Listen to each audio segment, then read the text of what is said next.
السلام علیکم ویورز، امید ہے آپ خیریت سے ہوں گے۔ آج میں بات کروں گا ایک صاحب جن سے میں اولکس کے کیڈ کے حوالے سے ملا تھا، تو ان سے ایسی بے تکلف ہوئی، تھوڑی دیر ہوٹل پہ بات چیت ہوئی، تو انہوں نے مجھ سے گارڈز کے حوالے میں سے بات کی کہ آپ گارڈز کی کتنی اہمیت سمجھتے ہیں، سیکیورٹی گارڈز کتنے امپورٹنٹ ہیں، ہونے چاہیے نہیں۔ میں نے کہا جی ہونے چاہیے، چوری وارداتوں وغیرہ سے بچاتے ہیں اور ان کی اہمیت ہے۔ کہنے لگا جی نہیں، یہ سیکیورٹی پرووائڈ کرنا آپ کی پولیس کا، آپ کے یو سی، آپ کے گورنمنٹ اداروں کا کام ہے۔ یہ گارڈز ہونا ہی فیلئر ہے نظام کا، اور یہ بزنس چلتا ہے ڈر کے اوپر۔ کہنے لگے کہ آپ نوٹ کریں جس علاقے میں وارداتیں نہیں ہو رہی ہوں گی، اور جب ہونی شروع ہوں گی تو گارڈ رکھ لیے جائیں گے، یعنی کہ اگر کہیں وارداتیں نہیں ہو رہی تو وہاں ہوں گی تو گارڈ فوراً رکھ لیے جائیں گے، ورنہ ان کے کہنے کا مطلب تھا کہ گارڈ خود وارداتیں کروا دیں گے کہ ان کو وہاں رکھا جائے یا ہائر کیا جائے۔ یہ ان کی اپنی رائے تھی۔ پھر مجھ سے کہنے لگے کہ آپ کا کیا خیال ہے کہ گارڈ کے کیا اختیار ہونے چاہیے۔ میں نے کہا بھائی گارڈ کے اختیارات، آپ کی سیلری لے، اپنا کام کرے اور بس اللہ خیر صلی اللہ۔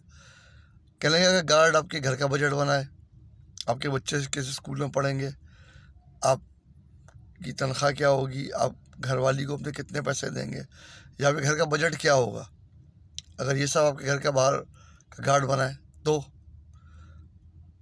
میں نے کہا مجھے سمجھ میں نہیں آیا، بات ذرا پولیٹیسائز سی ہو رہی تھی۔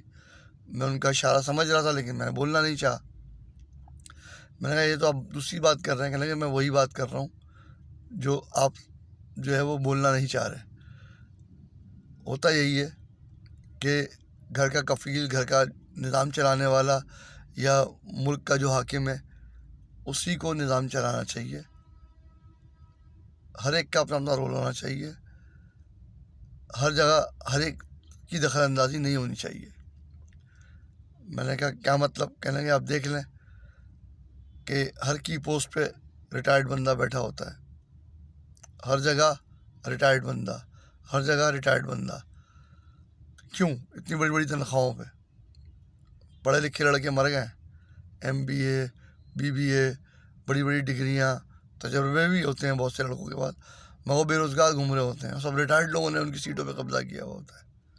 میں نے کہا لا آ گیا ہے، سپریم کورٹ نے کہہ دیا ہے کہ بھائی ریٹائرڈ لوگوں کو ہٹایا جائے اور ریٹائرڈ لوگوں کو مزید سروسز نہیں دی جائیں اور ینگ لوگوں کو چانس دیا جائے۔ کہنے کہا ہے نا، مگر ہو اپلائی کتنا ہو رہا ہے، کہاں کا اپلائی کتنا ہو پایا ہے؟ میں چپ ہو گیا۔ ان کی بات کہیں حد تک صحیح بھی تھی، مگر یہاں تو مسئلہ یہ ہے کہ جو بولے تو وہی کنڈی کھولے، اور انسان ڈرتا بھی ہے۔ تو بہرحال یہ ان کی اپنی رائے تھی جو میں نے سنی اور سوچا کہ دنیا میں ڈر اور خوف بہت سے کاروبار اور بہت سی چیزوں کی وجہ ہے۔ بہت سے لوگ اس خوف اور ڈر کے مارے ہی چپ چاپ جیتے رہتے ہیں اور مشقت میں پستے رہتے ہیں۔ کوئی یہ نہیں سوچتا کہ 13 روپے کا یا 18 روپے کا یونٹ، یہ 45-50 روپے کا ہم کیوں دیں؟ یہ 18 ٹیکس بجلی کے لگے ہوئے ہیں، بل میں بل ہے 6,000 کا، بھر رہے ہیں 21,000، یہ کیوں ہے؟ گیس 4 گھنٹہ آ رہی ہے، بل 4,000 آ رہا ہے، 4 گنا گیس کے ریٹ بڑھ گئے ہیں۔ لائٹ نہ آئے تو بھی بل دو، گیس کم استعمال کرو نہ کرو تب بھی سلنڈر بھی گھر کے لے کے آؤ، باہر کی گیس استعمال کرو پھر بھی گیس کا بل دو۔ پانی کراچی میں کسی کے یہاں نہیں آتا، پانی کا بل کنٹونمنٹ کا بھی آتا ہے، واٹر بورڈ کا بھی آتا ہے، وہ بل بھی قوم دے، ورنہ اپنا فلیٹ اور گھر بیچنے کھڑے ہو گئے تو ڈیوز اٹک جائیں گے۔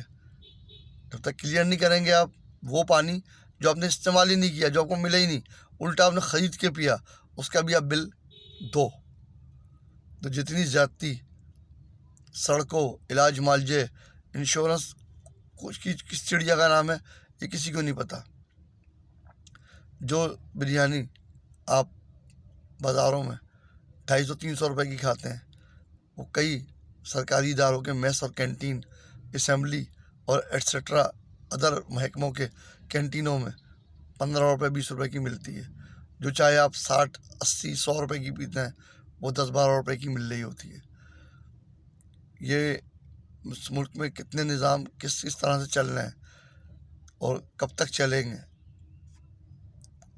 الیکشن ریئل اگر ہو جائیں تو معجزہ ہے، اور میری دعا ہے کہ اس بار کے الیکشن میں کوئی معجزہ ہو جائے۔